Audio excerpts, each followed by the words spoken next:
Again after it's me, Daniel Hutchins.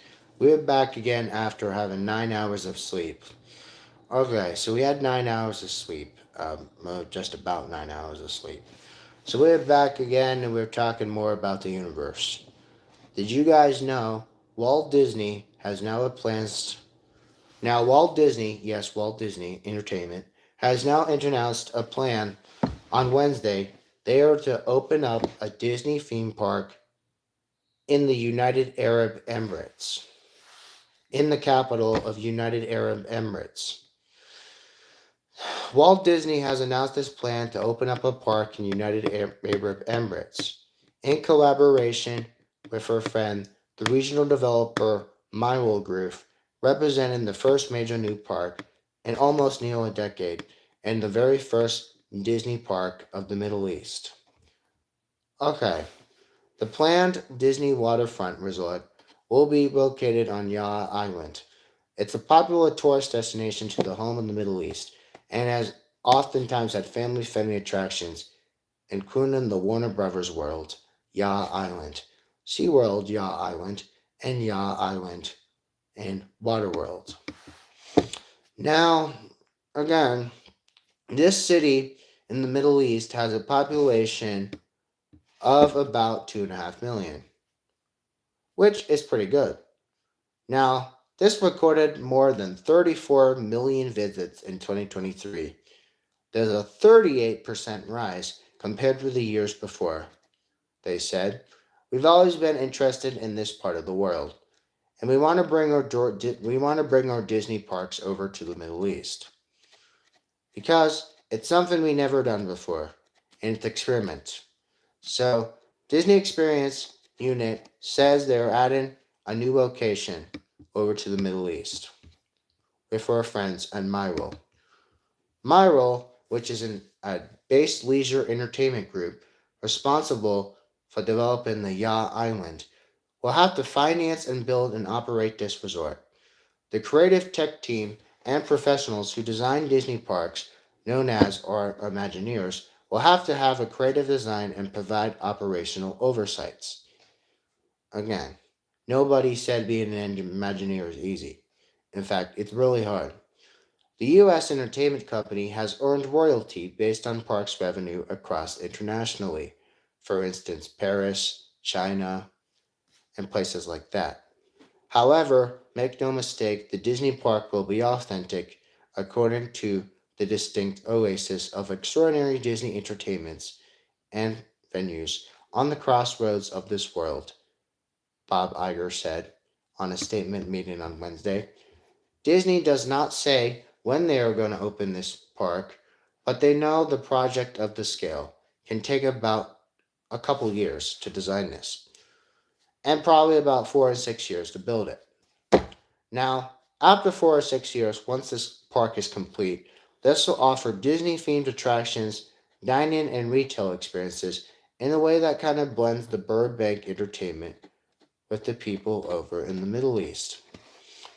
This park will be the first big adventure that Disney has done since Shanghai Disney has opened in 2016.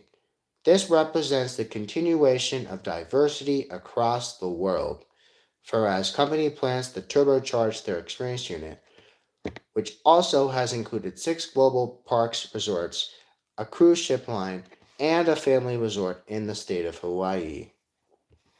Well, Hawaii wasn't always a state, it was actually a territory that we bought. Well, we bought, correction.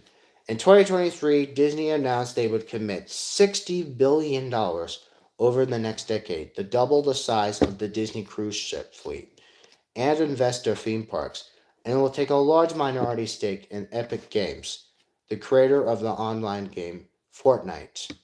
And yes, we've talked about Fortnite before on the channel, so don't be shy now. Marvel has now approached Disney's in talks to the plan to create a tourist hub in the center of Middle East, the United Arab Emirates. This conversation led the Disney executives over in the US, like CEO Bob Iger, in a theme park site we saw last fall. However, We saw there was potential parks that might go there, and we have some serious conversation that could mean we are turbocharging, he says. After a return trip to that area in February, he said, many parties entered into serious debates and discussions that culminate this deal about where this investment is going to be. The Mywell Group, again, has hailed the addition to Disney being part of Ya Island, again, a historic milestone of the company's effort to build an island into a global entertainment hub, according to people over and editors in Los Angeles, in the USA. Now let's continue. Fuck a duck. Okay, so again, in case you missed it, Walt Disney World has now announced plans on Wednesday to open up a theme park in United Arab Emirates. Yeah, in a regional development group, the Mywell Group, represent the very first Middle East Disney park. The first Middle East Disney park. You heard me right. The very first Middle East Disney park. The plan also has a waterfront resort, which will be included on Ya Island. It's a popular tourist destination and is home to many other family locations like Warner Brothers, SeaWorld, and Ya Waterworld. This city has a population of over 2.5 million, which makes it pretty good because the island has recorded more than 34 million visits in the year of 2023, just 2 shy years ago. Rise compared to the year before, Mybel has said again. We've always been interested in that part of the world to bring our Disney fans over to the Middle East. However, this is an ideal location for us. They say that the venue based by the group Myrtle and the entertainment groups responsible for developing the Ya Island will finance and build and operate this resort with creative and tech professionals and Disney Imagineers as well. And nobody said being an Imagineer is easy. In fact, it never was, and it never will. But again, aside from that, who will design these Disney theme parks we know as our Imagineer team? Again, will lead creative direct design and freedom to design whatever they want with providing operation oversights. The U.S. entertainment company will earn royalty on this park according to regular files.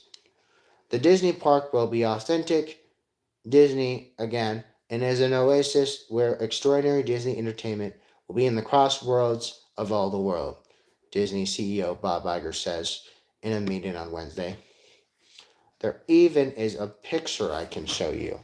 You want to know what the picture looks like? I can show you. Well, hold on. There's actually a group of pictures. Okay, you want to see what is the future of Disney World? Or should we say the world of Disney parks? The world of Disney parks is expanding. In fact, they're planning on opening up the first ever Disney theme park in the United Arab Emirates, or importantly, the capital, Abu Dhabi. Abu Dhabi. Okay, now if this doesn't show you how freaking awesome it is, then I don't know what else will. But they are a leisure-based entertainment group responsible for developing the Ya Island. They will finance, build, and operate this resort on their free will. Again. And that's the end of the gallery. Okay? We don't care about that other tabloid shit. But okay, you got the idea now. Okay? You got the idea. Okay? So, at the end of the day, Walt Disney is investing a lot of money into building a new theme park in the United Arab Emirates, UAE. Okay? Marking it the first next big park since Shanghai Disneyland, which again opened in 2016. Now again, to be fair, Walt Disney Company will be earning royalty based on this park. Well, I would hope so, given that it's known for oil and wealth. Through last year, its announced plan to invest and interest more than $10 billion in an infrastructure plan to grow the tourism business. The International Airport of UAE, United Arab Emirates, commercial hub in Dubai, has now aimed to boost the capacity to accommodate over 120 million people per year by the end of 2026. Disney does not announce the opening date of this park yet, though our friend Demario said the project of this scale will take a year or two to design it and another 4 to 6 years to build it. Again, once this park is complete, the resort will offer Disney-themed attractions, dine-ins, and stores in a way that blends the Burbank entertainment in the way with Dubai, Demario said. The first ever Dubai park in the Middle East, Disney's first since Shanghai Disneyland, was opened in 2016. This represents the continuation of culture and diversity as our company plans the Charge into Experiences unit, which includes 6 global theme park resorts, an expanded cruise ship fleet, and the family resort in Hawaii. Now, in 2023, Disney has announced it will commit and invest $60 billion over the next 10 years and double the size of the Disney cruise line fleet and invest in building and committing and investing to improve the theme parks. It also took the minority stake of people in Epic Games, the creator of the game Fortnite. And yes, we've talked about it a few times on the channel in case you were wondering. Marvel Entertainment has initially approached Disney with the talk about this plan to create this new park in Dubai from our friend DeMario. DeMario says that the conversation led the Disney executives visiting the Prospect theme park last fall. Again, same photo we saw before. We saw there is potential park, again, that might go there, and some serious conversation about where this could go, DeMario says. After the return trip from our region from February, DeMario said the party entered the serious debate and discussion about culminating and settling a deal. This amount of Marvel's investment was not disclosed, and because it is not open to us yet, they say Marvel Group CEO Mohammed Amdalia Al-Zavi has said he put in a hall on addition to a Disney theme park to Yacht Island as historic milestones to the company's effort to build the island into the global entertainment destination hub. From our friend and report Don Chemeskovsky in Los Angeles, California, United States of America. Or edited again by our friend Peter Henderson and Malakamamar Anahuff from Man. Share or comment what your thought on this is. Do you think you are going to want to check out the future Disney park that we will be receiving within the next 10 years? We are going to be getting our very first park in the Middle East. Yes, we will be getting our very first Disney theme park in the Middle East. If this deal sets through, we will get our very first Disney theme park in the Middle East, in the United Arab Emirates, in the capital. Yeah, so we're going to be getting our very first Disney theme park in the Middle East within the next 10 years. And this is huge. This is absolutely huge. We're going to be getting our very first Middle East theme park for Disney. The biggest investment we've had since Shanghai Disneyland, which opened in 2016. This is humongous news. So I don't know why you guys would be wanting to shy away from this, because this is huge. Absolutely huge. Okay. So now, what else are we going to talk about? Well, I'm glad you guys asked, because given that I got 9 hours of sleep, I woke up and then wanted to talk to you guys again. Here we are again on our friend the news, and we are talking about the stuff that I want to tell you about the entertainment and the entertainment industry and the entertainment universe. Alright. Okay. You guys want to know what the update is. Hold on. You want to know what the update is on... You want to know what is Hold on. I'm trying to find it. Where the fuck did it go? Hold on. Did you guys know that there is an update on the next Marvel television series we're going to be getting this summer? There is a new update on our friend Ironheart. And they quote, "You're not embarrassing Iron Man. Ironheart gets the blessing from Robert Downey Jr." Okay, this is really big. You're not embarrassing Iron Man. Ironheart gets the blessing from Robert Downey Jr., RDJ, who we know as Iron Man. After releasing 3 projects so far this year, the Marvel Cinematic Universe is showing no sign of slowing down. In fact, the next big project we'll have is Ironheart. This will follow Dominique Thorne, Riri Williams, who we first saw in Black Panther 2, Wakanda Forever.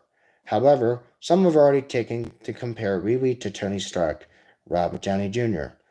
But in all reality, the two characters have completely different characteristics and are capable of existing within the same space. In fact, Robert Downey Jr. himself has sacrificed himself on the end of Endgame, and again, he's set to return back from the dead as Doctor Doom. And next year, we know, because we found that out last summer at San Diego.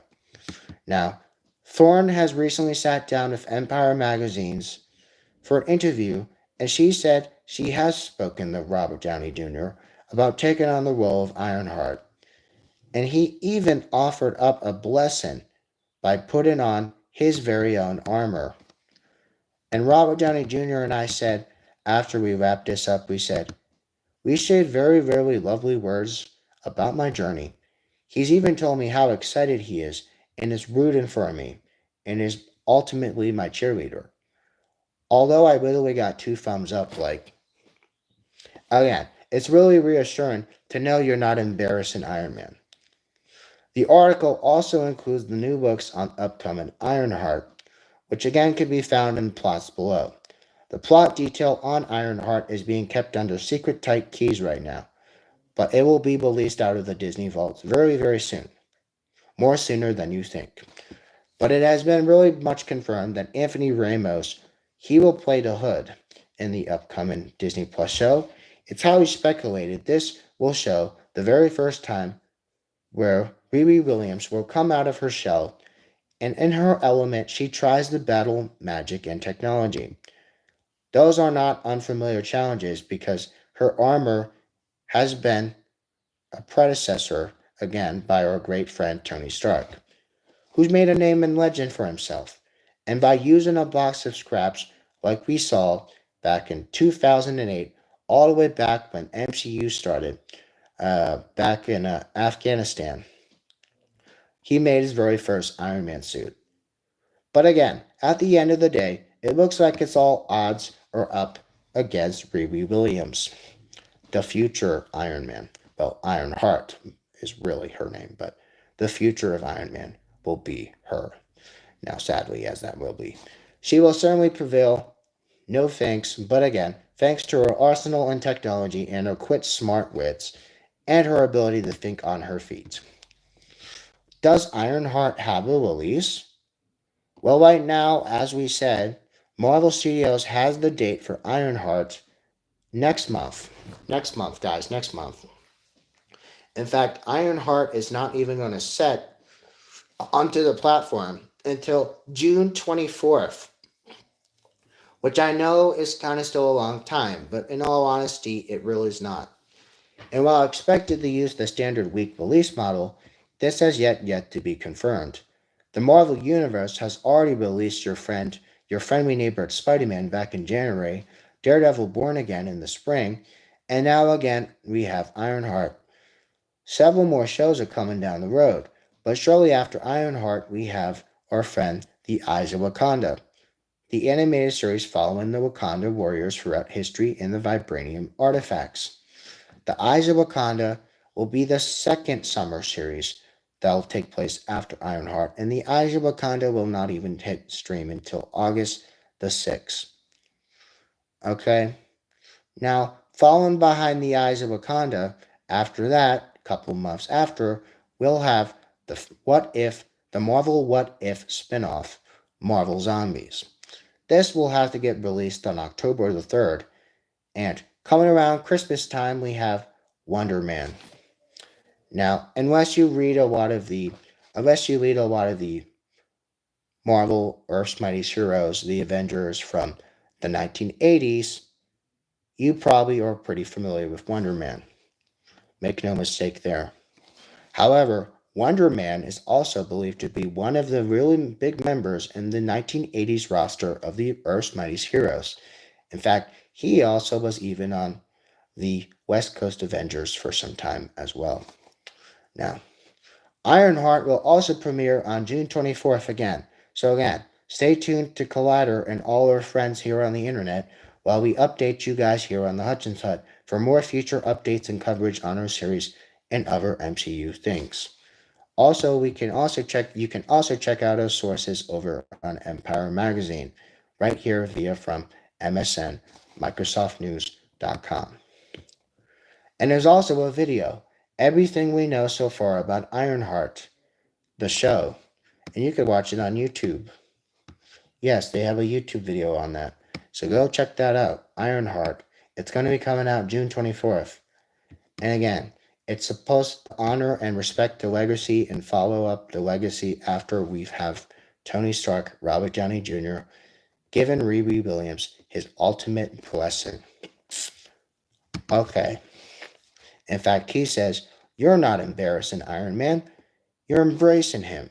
You're not embarrassing Iron Man. You're embracing Iron Man. You're carrying up the weight that I used to have. You're carrying up the future." And to him, that's big. He gives her the double thumbs up. He gives her the double thumbs up.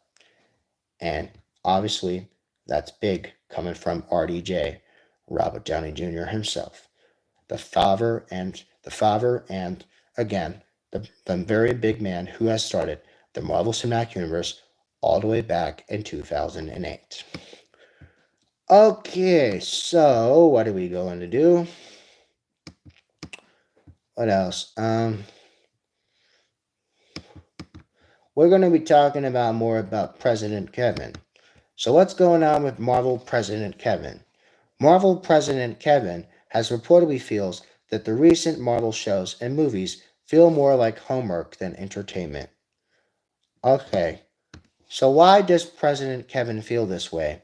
Well, due to a massive interconnected woven Marvel projects pumped over the next couple years, keeping up with the Marvel Cinematic Universe is feeling more like homework to Marvel Studios, according to President Kevin. Now, allegedly, the Marvel boss, and again, Marvel Studios president, Kevin, has recently told his colleagues that, again, watching the new Marvel Cinematic Universe TV and films has started to really feel like homework more than entertainment. And this is confirmed by our friends in New York, the Wall Street Journal. This has certainly been felt and has been touched by many people, many lifelong fans like myself. Now, many Marvel heads are struggling to keep up with every Marvel Cinematic Universe movie and television show we've ever made since our large amendment introductions back in the many years we've had before. However, now, alas, the danger is if fans miss just one project, they are at risk of missing the most important details or Easter eggs that might affect your review experience from the next movie or the next project, because due to a lot of Marvel projects now being interwoven or just then interconnected. For instance, if you watch the new Thunderbolts, one has to have seen the whole plot of Captain America Winter Soldier, the Falcon Winter Soldier, and Black Widow to really understand what was happening. That's a lot of homework, you guys. That's a lot of homework. Now, I've reminded you again, you got to support your comic book universe. Support the comic book universe.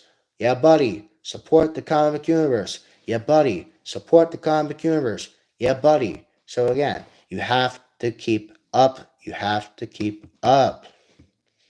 The report allegedly says the mass production of content is apparently due to the pressure felt by Marvel Studios to satisfy our parent company Disney. This makes a lot of sense, but to watch any of the new Marvel movies, you have to watch the other movies first. And again, Marvel content is only available and exclusive to Disney Plus, so fans have no choice. They have to subscribe to the service. They have to subscribe to the service, or else you lose. Good day, sir. You lose. Just like Gene Wilder said to Charlie when he thought he lost a bet. Wall Street Journal later suggests that it has also stretched out Feige and his team so much resources, it dilutes the quality of the recent projects.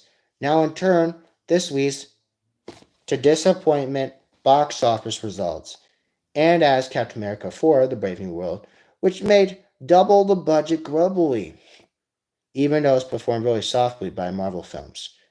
However, the studio and or parents at Disney have very few big projects up their sleeve for the upcoming Marvel Phase 6, including the Fantastic Four and the First Steps, and upcoming Avengers projects like Doomsday, and later some other things as well. Well, again, arguably in May 2026, there are other projects include Eyes of Wakanda, Marvel Zombies, and around the Christmas holiday, we're going to get Wonder Man. All due to the Disney Plus calendar we have this year. Now, again, I've talked about the whole entire calendar for like 5 months ago, so in case you guys were sleeping on it, now's your time to wake up and watch my videos. Now, again, to see more of our guide on how our Marvel movies and shows can make sense, check out the article and follow us again on Microsoft News and click the follow button to follow more about Marvel. Okay, did you guys know that Star Wars people over on Star Wars Andor are calling Season 2, Episode 8 the most absolutely gutting and one of the best TV episodes ever? Okay, now I can kind of disagree with them, but here we are, we're on our film, our friends, the Total Film, and also our friend Game Rants. Now again, to be fair, Star Wars fans are calling Andor Season 2, Episode 8 absolutely mind-gutting, and is one of the best TV episodes ever. It's gonna stay with me for a really long time. It's like a punch to my heart. In fact, here is how it worked. The latest batch of episodes of Andor Season 2, which from the courtesy over here on the Hutchins Hut and our affiliations, we have done our own reviews on Andor Season 2. Now, if you've missed them, I don't feel sorry for you, so go and watch them. So again, they say Andor Season 2, Episode 8, in specific, has garnered much praise by many of the Star Wars fan base. Now, before we get any more further ahead, be warned, there are many spoilers, so in case you haven't watched Season 2, Episode 8, you want to proceed my video with caution. And again, if you're still here, you'll want to know that the Gorman massacre takes place in Episode 8. Their imperial presence continues to grow on the Gorman city, and Muggle people grow more resentful and hateful. The demonstration begins with the plaza, although protest was initially supposed to be peaceful. Their imperial sniper tactically shoots one of their troops, and means violence has quickly descended into the land of hell. Yes, the lands of hell. And has very big, devastating results because of it. Episode 8 has been one of the best TV episodes ever, period, one fan said on Reddit, and there are plenty of viewers who might agree. Again, that's why the Empire lights up the match by having their sniper shoot one of their own. Perfect, someone said. Perfect. Again, I'm still sick to my stomach after watching it, and so was I. In fact, I was probably drinking a beer when I was watching that episode because I was just all around. I was just pissed off beyond no compared to no ends. and going to stay with me for a long time. The episode also saw them meet their end in Tarkin Square. After finally coming face to face with Cassian and Endor, the two fight off in the sport against each other across the plaza where Cassian doesn't even recognize him. Who the fuck are you? He says, and then he shoots him in the head. Again, you can sign up for Total Film newsletter by going to totalfilm.com. Andor also says, "Who are you?" and watching the realization to Cyril's face. This is the guy he shot and killed in cold blood.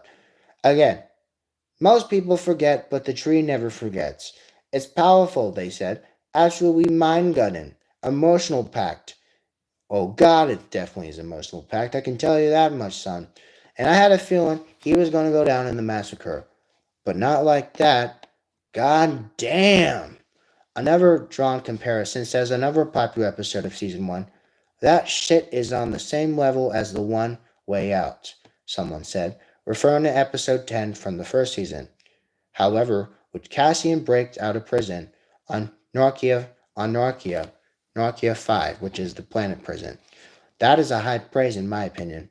New episodes of Cassian Endor Season 2 are now releasing every Tuesday on Disney Plus. Catch up now on Disney Plus and check out more news and even read some people's reviews on Endor Season 2, wherever your news will be located from.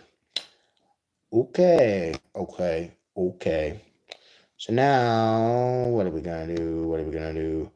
Okay, we're gonna go back to the news page and see what else is going on. Oh my gosh, there's lots of shit going on. Okay.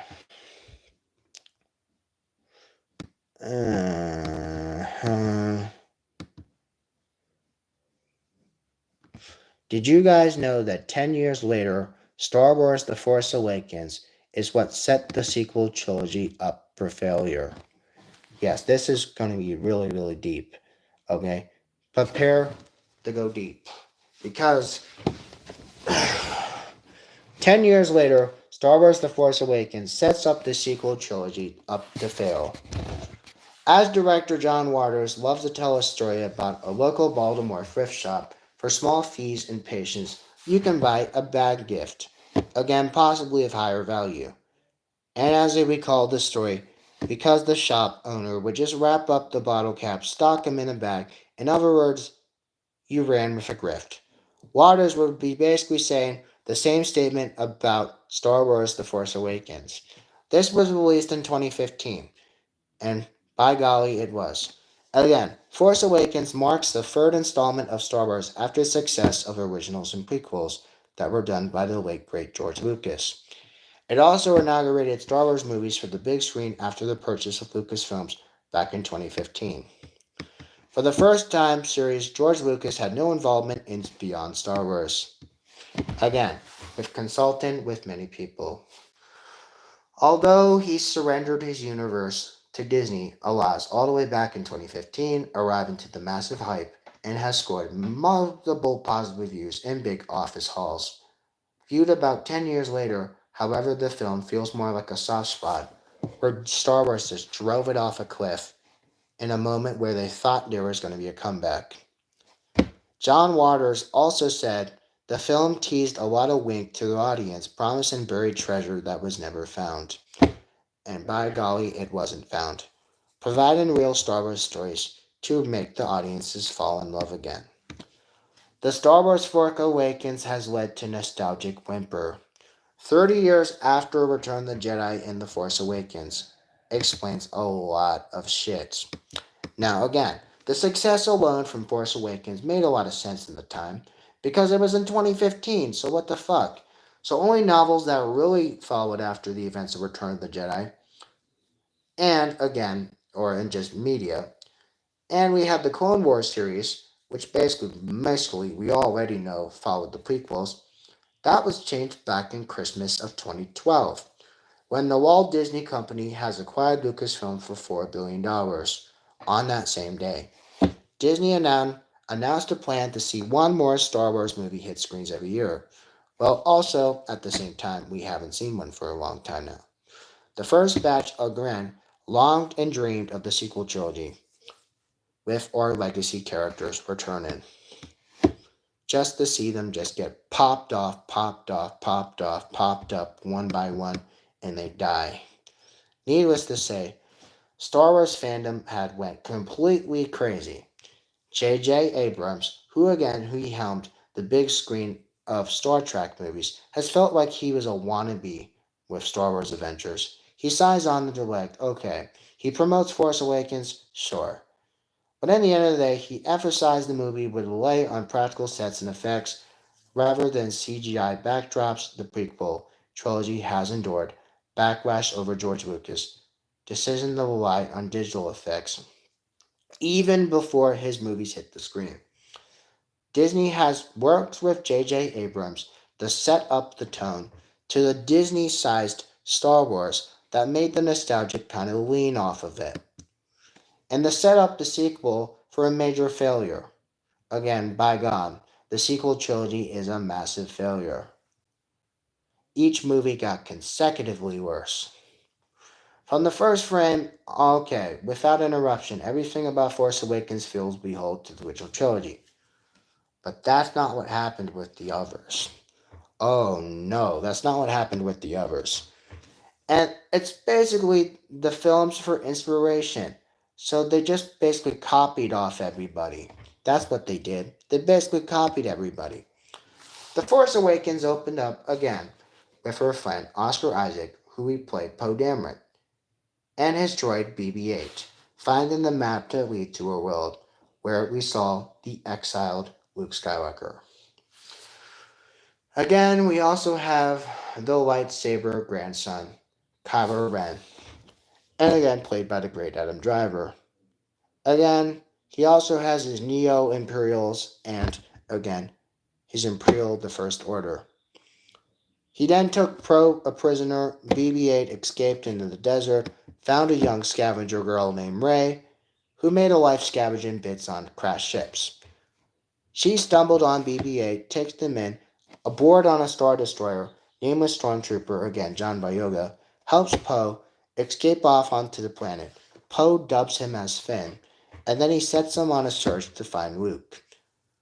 Only from there, everything in the movie plot feels already photocopied. It's just like watching episode 4 all over again. It's like watching episode 4 all over again. Because that's what it did. It just copied the same thing episode 4 did. The Force Awakens felt too familiar to the first movie. And oh god, it did. Oh god, it did. The film seduces fans with nostalgic, but not story. Again, the plot of Force Awakens progressed in a way reminiscent from the original movie. Again, it copied everything from the original movie. Quite literally. And the new characters conveniently meet in the legacy characters when the story needs it. However, Rey and Finn join forces to find Luke. The pair escaped the First Order and they stole the Millennium Falcon, and which conveniently attracts the attention of Han Solo and Chewbacca. The gang has now enlisted the help of this mysterious person named Maz Kanata, who then gave Anakin Skywalker's lightsaber to Rey. Again, the First Order kidnaps Rey, but General Leia, who again we knew as the Great Princess Leia, is now General Leia, and her rebel resistance arrive to drive him away. They also bring the news that the First Order has controls on Starkiller Base, the next planet-sized weapon that was supposed to happen after Death Star 1 and Death Star 2 were destroyed in the original films. And again, Starkiller Base can do the same thing Death Star 1 and Death Star 2 did. Basically destroy planet. It's a planet killer. Alright. Kylo Ren exposed Rey. Alright. Kylo Ren has exposed Rey and has said exposed to Leia and Han's prodigal son, Ben Solo. He has failed to extract any information from her. However, suddenly they realize they can use the Force. They escape. Han, Chewie, and Finn arrive at the Starkiller Base. They rescued Rey. Kylo kills Han, allowing the others to escape the confusion. Kylo pursues them on the Falcon. and then duels Finn and Rey to the death, despite having no Jedi training at all. They defeat Kylo Ren, and Poe destroys the Starkill base, basically with an award ceremony.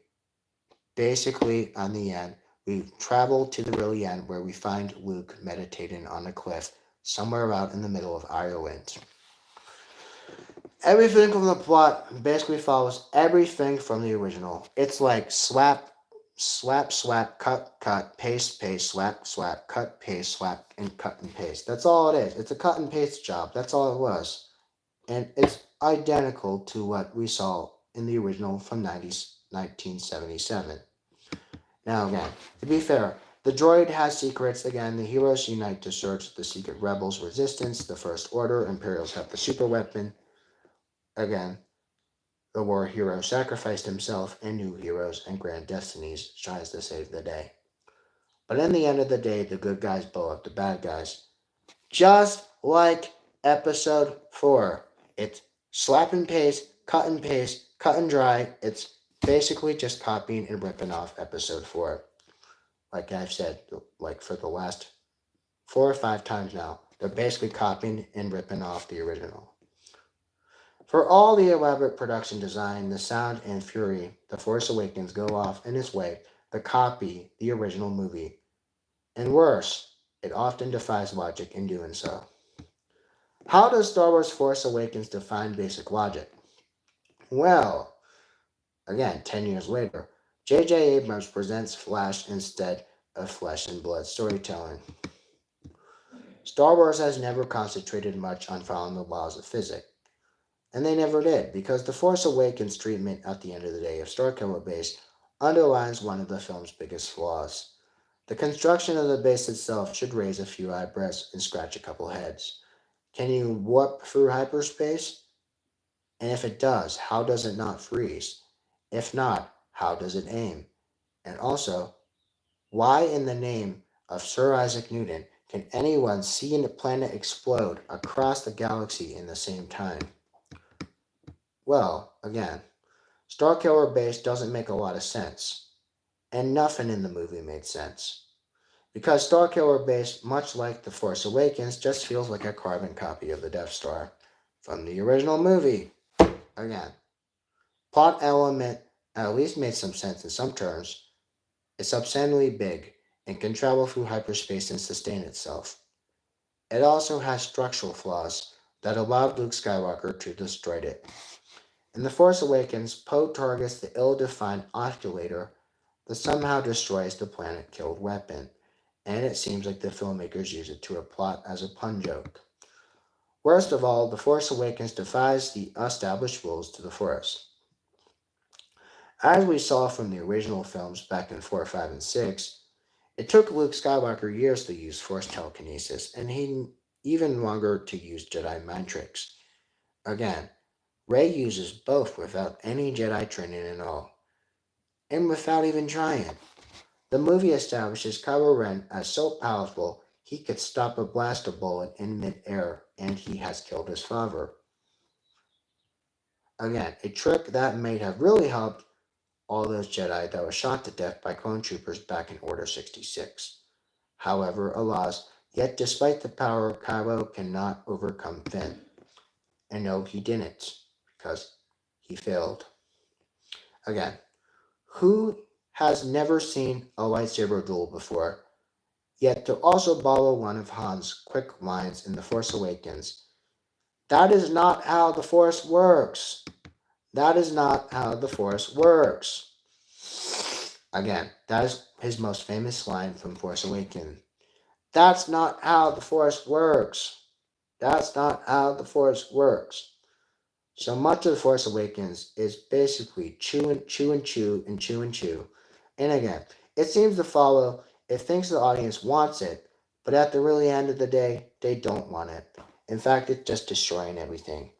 So in the end, the ship just happens to appear out of nowhere, and the audience wants to have a duel. So yeah, okay. Regardless of the logic and the characters involved, J.J. Abrams' Star Trek films were viewed objectively as bad. And oh yes, my brother has told me that many, many times, and my father has said many times too. Now again, The Force Awakens does not make sense. Instead, it feels like a reject of Star Wars films, and everything just got worse after. And oh god, it definitely did. By doing a cover band doing a medley of pop songs, it doesn't do them any justice.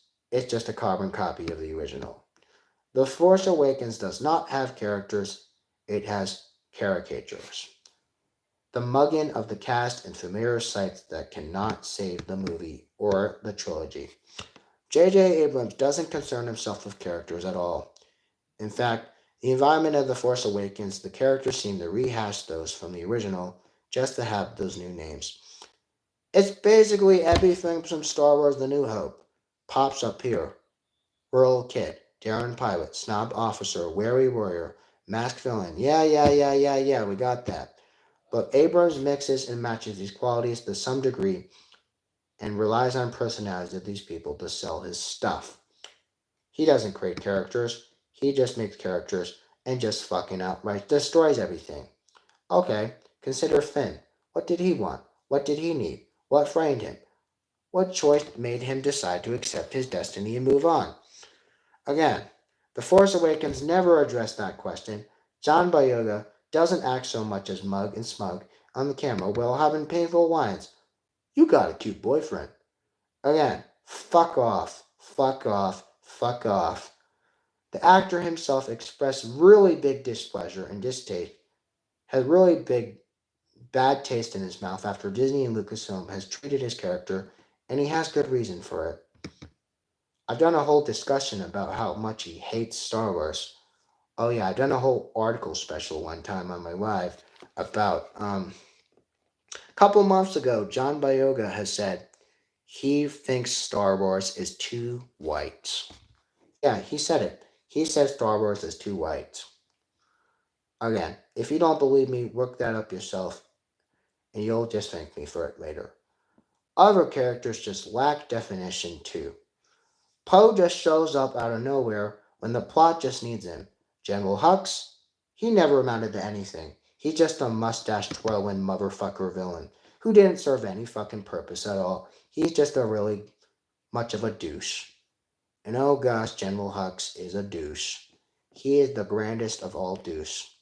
He is a big fat douche. He twirls his mustache around. He has red hair. He's supposed to be the right-hand man to Kylo, but no, he's just fucking douche. Given he's risen the rank of First Order from the very young age of 16, the backstory raises some eyebrows and scratches some heads. He doesn't show any aptitude or any respect in leadership or strategy at all. Adam Driver also gives a mumbling, dead-eyed performance as Ben Solo and Kylo Ren. He feels like an outcast. Well, yeah, he is a fucking outcast. And is Kylo Ren supposed to be a superpowered bad like Darth Vader?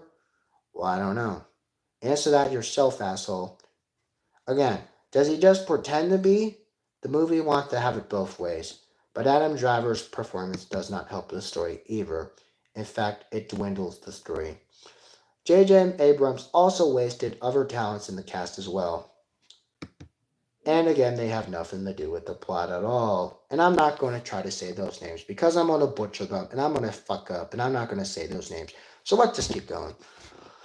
The biggest character sin of all is J.J. Abrams' treatment of the returning characters. Okay. Han Solo. We know Han Solo was a scoundrel turned hero, who we know has abandoned his family, faced no atonement to his sin, and never hesitated to involve himself in business. He seems like he's aging. He feels like he's an aging old man driving his kid in a minivan adventure. And to make it worse, Leia, again Princess Leia, who has redefined sci-fi girls, who has to save the boys in the original trilogy. She doesn't get anything meaningful. Carrie Fisher sprouts out technobabble and exposition that shows nothing. And shows nothing.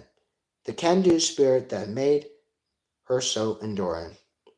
Perhaps one of the most biggest things that pissed me off is Hamill only appears in the film for a minute. 1 fucking minute. Abrams has no idea what to fucking do with Luke at all. He just kind of puts them all together and fucks everyone up. And yes, he fucked everybody up. And that's why everybody still has a sour taste of Star Wars to this day. The Force Awakens had potential, it just never used it.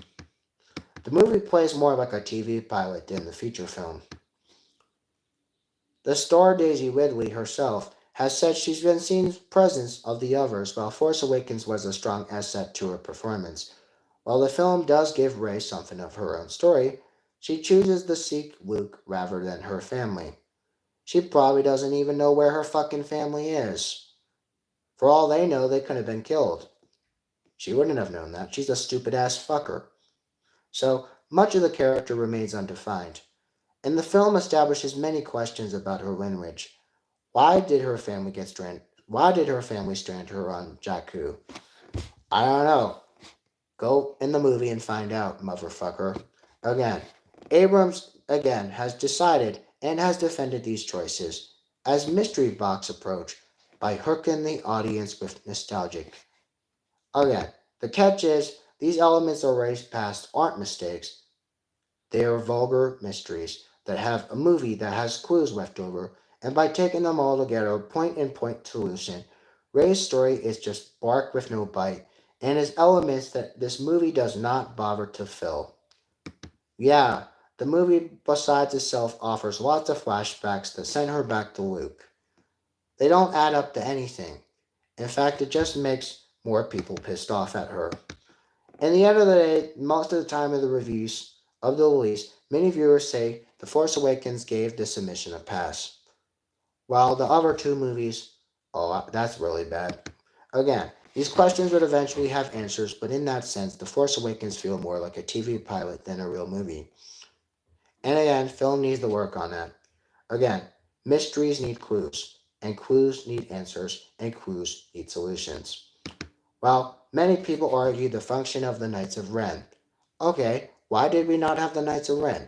Oh, I don't know, maybe because they didn't have space to put the Knights of Ren. Supreme Leader Snoke, played by Andy Serkis. Again, he wasn't even introduced until the second one. Again, mucking up the story rather than adding to it. And to amount the worst, the little more than semantic changes from the term by carbon copying the originals on slapping on old ideas. J.J. Abrams doesn't want to move on from Star Wars in the new era. He wants the snake to eat the tail, making the franchise repeat itself over and over and over again, and it feels even more worn out every time you watch it. That approach highlights the big problem with The Force Awakens. J.J. Abrams has designed a film with a festival of nostalgia just to please the fans by affirming that they're fans. He seems to say, hey, someone called the Falcon junk, just like the original movie. Aren't you smart for knowing that? Hey, Starkiller Base, you're just the fucking Death Star. Does that make you feel any better? No. South Park would later skew this audience, saying the whole Pander special. Did you know South Park a couple of years ago made the whole Pander special? I recommend you watch it. It's on Paramount Plus.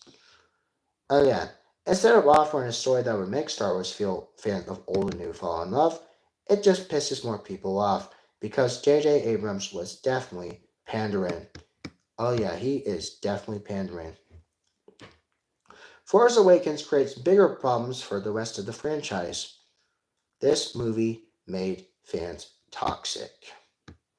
Movies should not pander. They require a voice, risks, and directions, something J.J. Abrams certainly does not know how to do. And for all financial success aside, he's made a career following the footsteps of others, again, like people from Mission Impossible and Star Trek. Again, even the title of Force Awakens feels designed to be a trumpet than an event. In the debut of Disney Star Wars, it just describes its own story. Some viewers will also say George Lucas until the end of time for his approach on selling Star Wars and saying that includes The Empire Strikes Back. Some say Empire Strikes Back is still the very best movie. And yes, it is. I'm not even going to argue because it is. Empire Strikes Back is still the best Star Wars movie. Fight me, bitch. Again, on release, The Return of the Jedi, where detractors found it too lighthearted, too weird, and too goofy. But again, much of the hate aside comes from the creative direction of the prequel trilogy, which didn't even hit until 1999. Again, at the same time, Lucas told the story he wanted in a way he wanted to tell them by avoiding repeating himself. Because every time he repeats himself, he wants to fucking punch somebody in the fucking nose. And always found new ways to expand the Star Wars universe. Love him or hate him, George Lucas had a vision. J.J. Abrams, on the other hand, has no vision. He never had a vision. In fact, The Force Awakens, beyond pandering and frustrating every Lucas fan, young and the old, and insistence to make movies without any regard to anyone's feelings, that approach squandered the potential of Force Awakens to reunite their beloved characters and just killed them. Just straight up killed them. And yeah, he killed him. He definitely killed him. Disney killed him. J.J. Abrams killed him. Yep, they killed him. And the movie has undone. It had definitely undoes. It undid the happy ending we saw back in 1983, The Return of the Jedi. As declared, the Star Wars fans should expect the sequel to have some love jokes and nostalgic and affirmance of intelligence. But this whole problem is the Disney slate of Star Wars is failure. We sweep on failure. Fans expected it to fulfill their demand when, in all honesty, it fails. It failed, dude. It failed. So, despite lavish productions, fun action, and having returning legacy characters that just straight up get murdered one by one, the Force Awakens trilogy, or Disney trilogy, failed to say that the further explanation and exploration of that Star Wars galaxy. As competent as the film is, J.J. Abrams does not bother to explore the geopolitical state outside of the galaxy. Despite the fact his new characters build arcs for these returning characters just to kill them off on the end. Instead, he floods the audience with nostalgia, giving the fans something they already paid for, and pats them on the back by being good people.